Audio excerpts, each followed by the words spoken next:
looking at maintaining and checking the bar on a chainsaw, first thing to do is release the nuts that hold the bar on.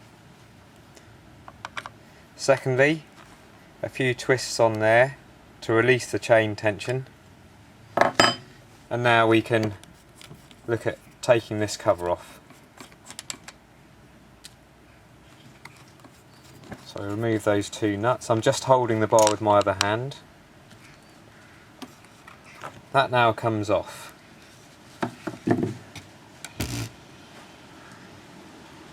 And we can now slide the bar like this, and away it goes.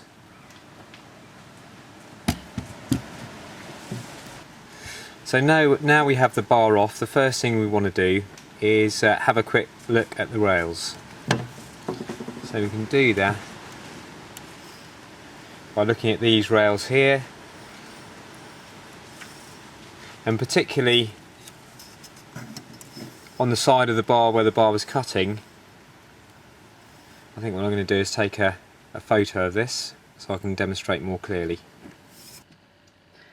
As you can see from this still picture, you can see where the chain has started to gouge out a channel in the bar,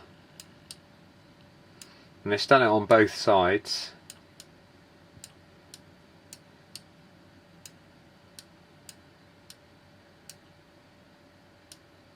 So our job now is to redress the bar and get both these rails here so they're flat again. There's several devices now that you can buy. This is the Oregon version, which allow you to square off the rails quickly and easily. We'll use this one first, and then I'll also show you how it used to be done. This file is replaceable, so I'm going to put him in there and then just screw him up to hold them tight. You might not be able to see, but the ridges are facing this way.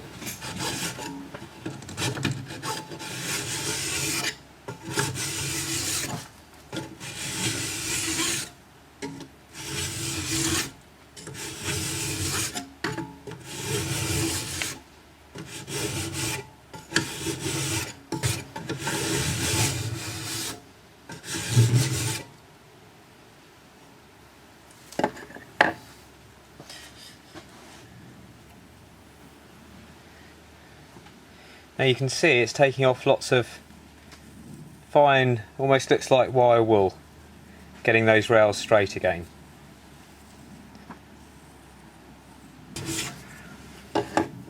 That's the middle of the bar done, so now I'm going to do the top end of the bar.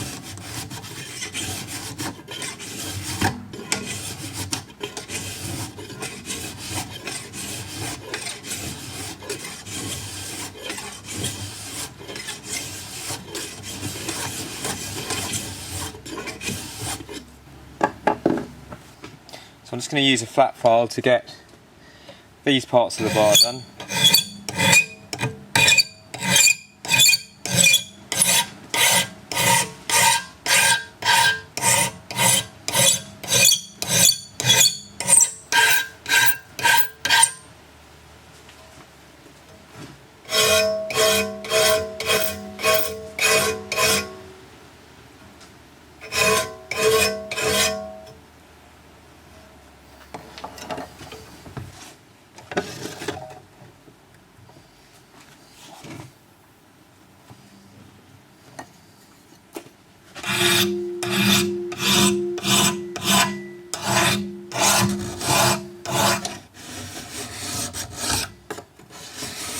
So now that's done, that's all the bar rail squared up. So I'm just going to use this tool here now to come down the side like this.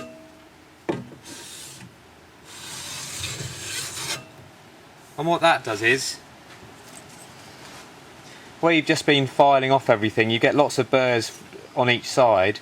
Just a couple of times up the side using this on this side will take all the burrs off.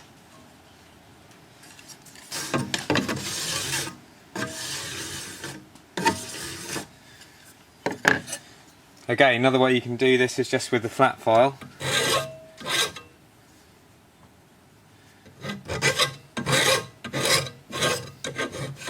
So now we've dressed the bar and you can see the difference in the rails, look.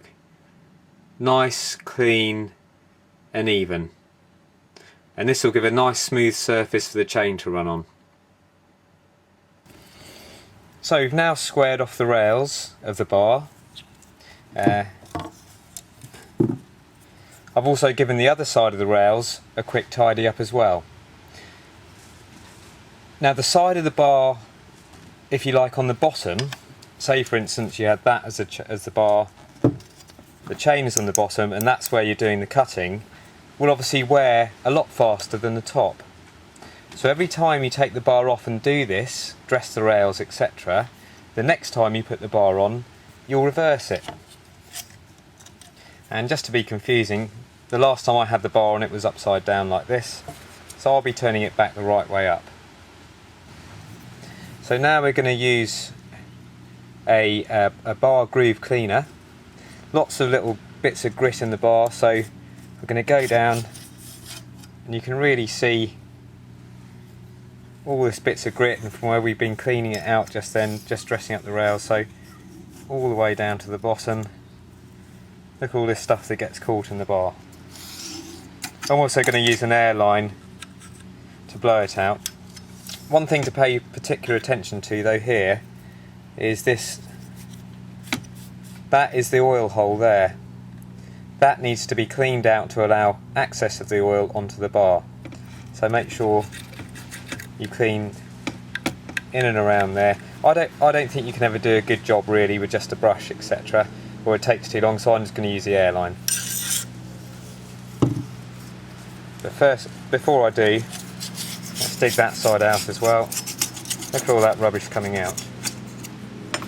Now if your bar has a little hole like this in it near the end sprocket, you can choose whether to grease it or not. There seems to be a lot of debate about whether greasing sprocket bars makes a difference, but I do mine. So you can buy this, which is a Oregon bar greasing tool. It's relatively cheap off the website. So in he goes, and then we're just going to pump him a few times. You can just see the grease coming out here, so we'll give that a wipe. Some bars often have another grease hole on the other side. I know that looks like a grease hole, it isn't. And I tend to grease that side as well. So after greasing him up, smooth a bit of that round, just so it's not going to be too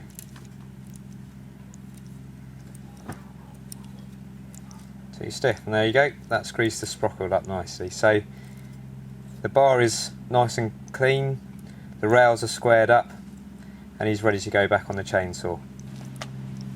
Here's a good tip for you. When you get your new chain,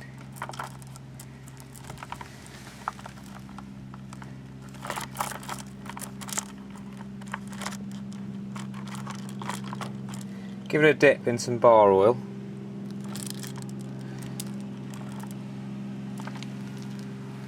And then hang it somewhere just to drip for about sort of half an hour back into the container. And what that does is it coats it with oil, so it's already oiled when it goes back on your bar. Otherwise it's metal to metal when you first start the chainsaw up again. So I'm going to go and hang that for a few minutes. Right, changing a rim when the clutch is outboard, like this one, is very simple. Take a screwdriver, release that circlip, don't lose that. Just a spacer washer, don't lose that either. And then that's it, you can take the rim off. Now looking at this rim, it could probably do another chain that. You can see the wear marks here, and I'd say that would probably do another full chain before replacing. But since I've got it off, I'm going to replace it anyway.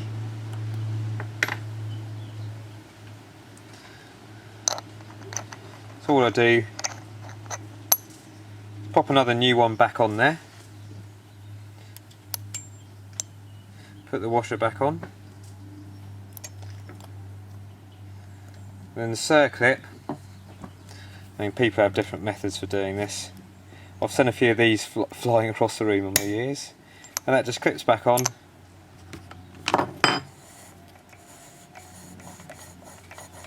And away you go. You've changed over the rim part of the sprocket, and that's why rims are so easy and cheap to change over, really.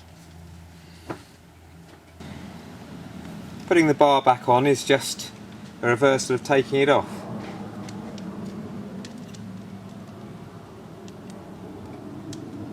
Like most things, it's always harder to put stuff back together again than it is taking it apart. So what I'm doing here is I'm going to lay the bar over here. That's engaged with that new rim, and just hold it there.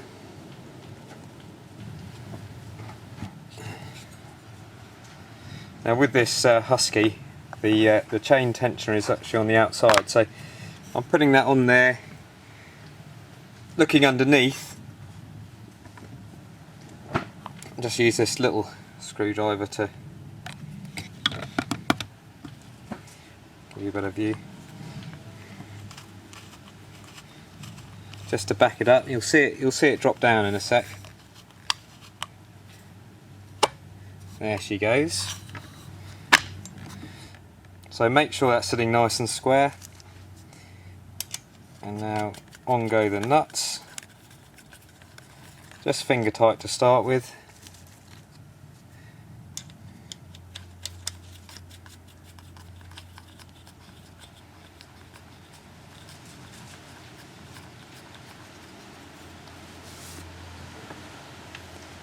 Just going to adjust the tension now that the nuts have everything. Not super tight, just you'll find that you will have to adjust it again quickly after running the saw up, and then remember to tighten these nuts back up again. Easily forgotten is this last section, is tidying up those nuts. Now you probably would have to run the saw for a minute or two, and you'll find the chain will go quite slack. That's normal.